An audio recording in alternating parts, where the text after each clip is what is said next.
We have all been there. Someone hurts you, betrays you, fights you, or tries their very best to destroy you, and yet they're still okay. Some of these cruel people even prosper. Why? It does not seem fair. Some of us will curse God, abandon beliefs, succumb to depression, or take matters into our own hands and revenge. But there are many reasons your enemy has not, and may not, receive repercussion from the universe. In fact, when that person transitions, their spirit will even be rewarded for what they have done to you. Here, rewarded means that the spirit will be elevated within the heavens for its work on earth. Now, why is this? It is difficult to grapple with the idea that God, or the universe, something we all want to believe is holy and benevolent, rewards wicked actions. The truth is, the universe does not operate on good versus bad. The concept simply does not exist. What does exist is what works. What will work to make something happen? There must be fire in order to spark action. This is where the role of enemies becomes important. Your enemy will be the fire. Your action will lead you to a direction you would not have otherwise taken, and that direction will open your path. Let's look at this example. Jenny and Leroy has a son. His name is Gerald. Unbeknownst to Jenny and Leroy, Gerald was born with what we refer to as a great star, meaning that he has come to make a great impact on the world. Jenny runs off and leaves Leroy and Gerald, never to be heard from again. Leroy becomes bitter, and although he has remarried and had other children, something about Gerald reminds him of his mother. So Gerald's life is hard. He becomes the slave of the household. He is often beaten and ridiculed for small things, or sometimes for nothing at all. At age 16, he is thrown out of the house and forced to find his way on his own. However, somehow, bitterness does not settle into his stomach.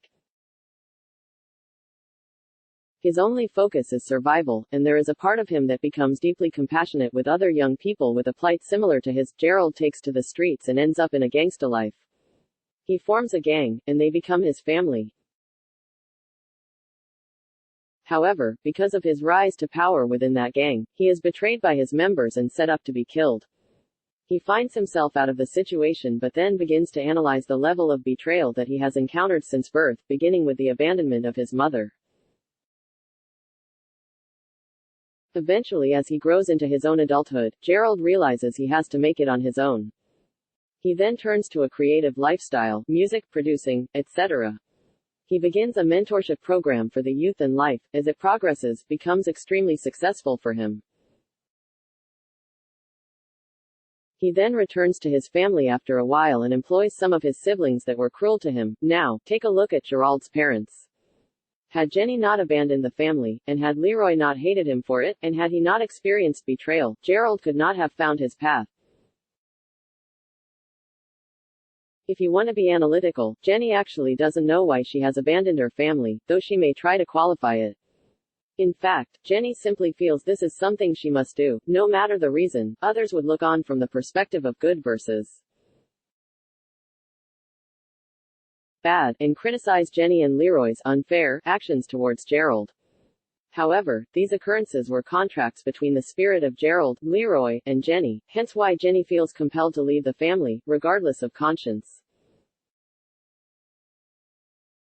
In this instance, Gerald has a brighter star on Earth than Leroy and Jenny, so before coming to Earth, the three spirits must agree to set Gerald on his path to discovering his destiny. In other words, Leroy and Jenny are nothing more than supporting actors in Gerald's script of life. Believe it or not, the sole purpose of Leroy and Jenny's life is to set Gerald on his path to greatness, and since they have both did their duty, their spirits will be elevated for successfully fulfilling its purpose. Now, what you must understand is that no one's purpose on earth is for our own sake, but for the sake of others.